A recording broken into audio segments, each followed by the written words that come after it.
The morning rush at Brighton Market was in full swing as Emma Chen, dressed in the store's simple navy uniform, restocked the produce section with practiced efficiency.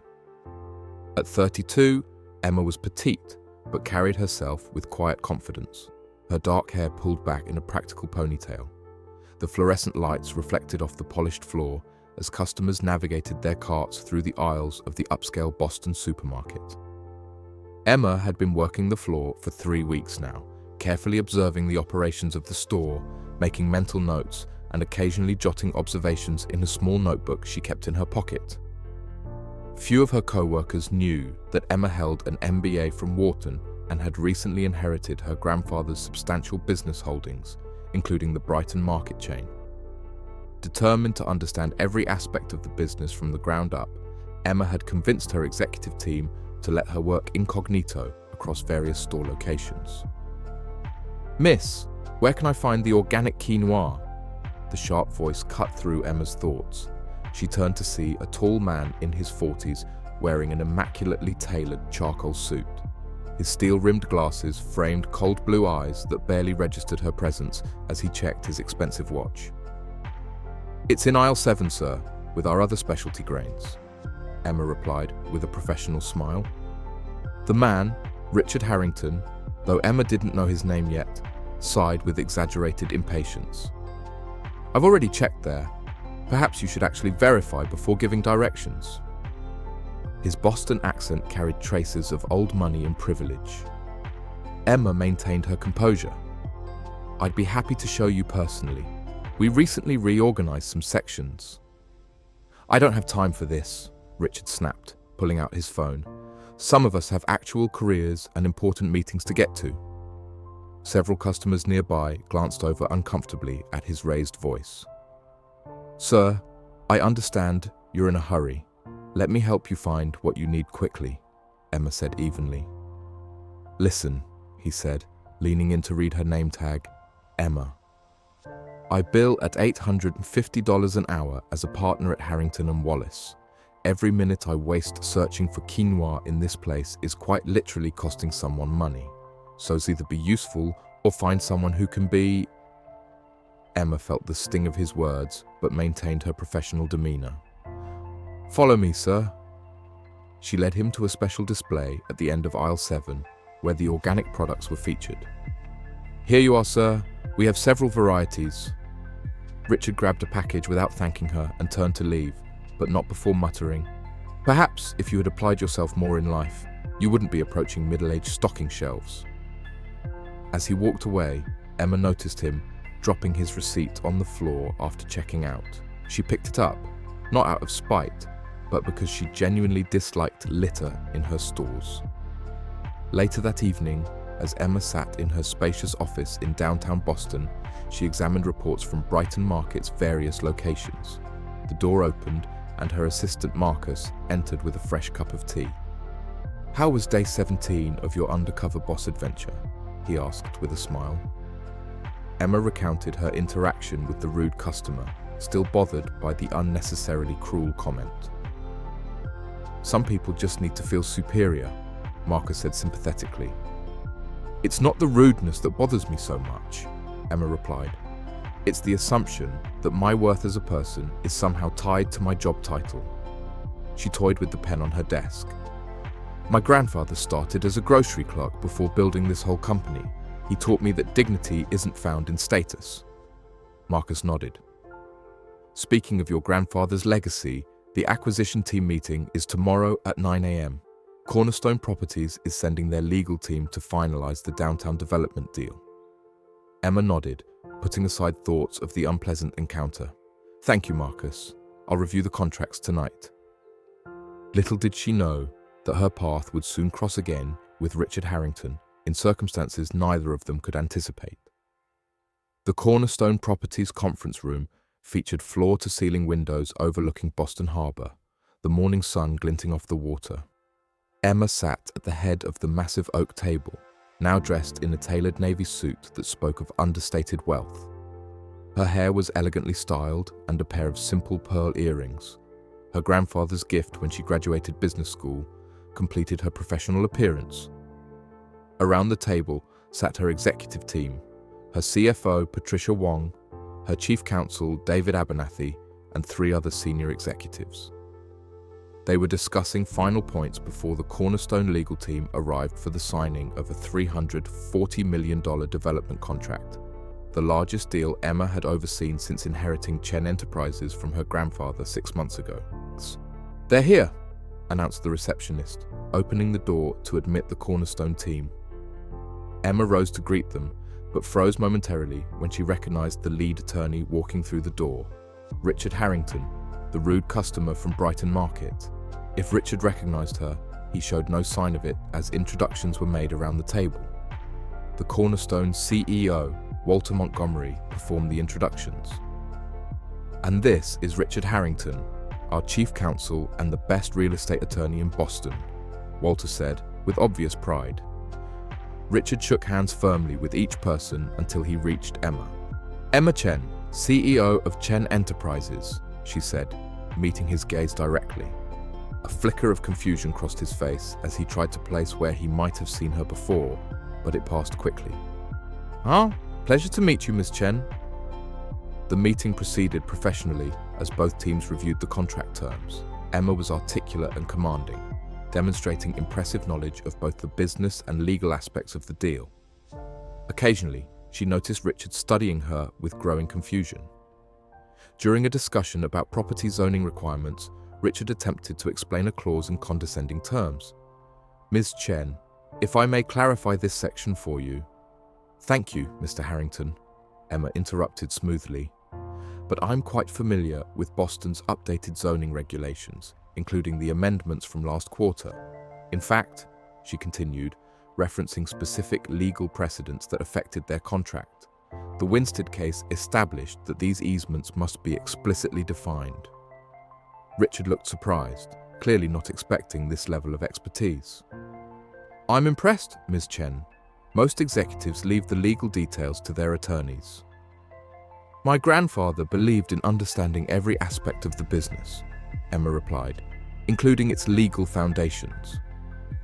As the meeting progressed, Richard's initial corporate arrogance slowly gave way to genuine professional respect. When they broke for lunch, Emma noticed him approaching her as she poured a cup of coffee. "Ms. Chen, I must say, you run an impressive operation. Walter speaks very highly of your business acumen," Richard said, seeming genuinely interested now. "Thank you, Mr. Harrington. I believe in hands-on management," Emma replied, adding with subtle emphasis, "I make it a point to understand every position in my company, from the executive suite to the sales floor." A strange look crossed Richard's face. "Have we met before?" "Something seems familiar." Emma smiled politely. "Perhaps. I frequent many businesses in Boston. Speaking of which, do you ever shop at Brighton Market? It's one of our retail operations." The color drained from Richard's face as recognition dawned. "You were stocking shelves last week?" 3 days ago, actually," Emma corrected him. "I was conducting a store evaluation. I find it valuable to work alongside my employees periodically." Richard's expression was a mixture of shock and mortification as the memory of his behavior rushed back. "Miss Chen, he began, but was interrupted as the meeting was called back to order. For the remainder of the negotiations, Richard was noticeably subdued. Emma remained thoroughly professional, never once alluding to their previous encounter or taking advantage of his discomfort. The contract was signed successfully, with favorable terms for both companies. As the meeting concluded and teams gathered their materials, Richard approached Emma again. "Miss Chen, may I speak with you privately for a moment?" Emma nodded and led him to a small adjacent meeting room. Once alone, Richard spoke with evident difficulty. "I owe you an apology for my behavior at your store. It was inexcusable." Emma studied him for a moment. "Do you often speak to service workers that way, Mr. Harrington?" Richard hesitated.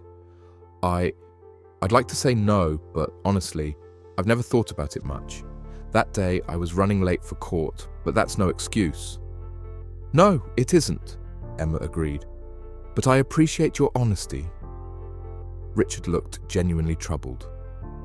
Meeting you like this, it's made me realize how I must appear to others. The way we treat people when we think they can't benefit us reveals our true character, Mr. Harrington, Emma said, without malice. Richard nodded, accepting the gentle rebuke. You're absolutely right, and please, call me Richard. As they prepared to part ways, Emma made an unexpected decision. Richard, I'm hosting a staff appreciation event at our Brighton location next week.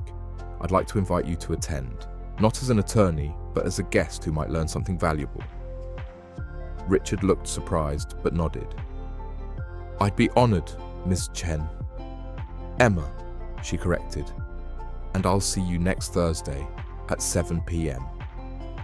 The following Thursday evening, Brighton Market was transformed. After closing hours, the aisles had been rearranged to accommodate tables draped with white. Soft lighting replaced the usual fluorescent glare, and a small jazz trio played in the corner.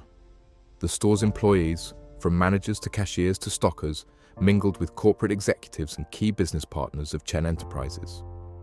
Richard arrived precisely at 7 p.m., dressed more casually than Emma had ever seen him, in dark jeans and a navy blazer. He looked uncomfortable, clutching a bottle of wine as he searched the room for a familiar face. Emma, wearing a simple but elegant black dress, spotted him and walked over. Richard, I'm glad you could make it. Thank you for inviting me, he said, handing her the wine. I wasn't sure what to bring to a supermarket party. Emma smiled. It's perfect. Come, let me introduce you to some people. Throughout the evening, Emma guided Richard through conversations with various employees. He met Jorge, a produce manager who had worked for Brighton Market for 25 years and put 3 children through college on his salary. He spoke with Dana, a single mother who cashiered part-time while attending nursing school, and who enthusiastically explained the store's education assistance program. Emma created a scholarship fund for employees and their children, Dana explained proudly. Without it, I couldn't afford my classes. Richard listened attentively, asking thoughtful questions and showing genuine interest in their stories. Later, Emma found Richard in conversation with Sam, the elderly man who had been bagging groceries the day of their first encounter. So, you've been with Brighton Market for how long? Richard was asking. 12 years since I retired from teaching, Sam replied. I could sit at home, but I like the people here. Plus, he added with a wink, employee discount on groceries. Richard laughed, then noticed Emma. Sam was just telling me about the community garden project. It was Sam's idea, Emma explained.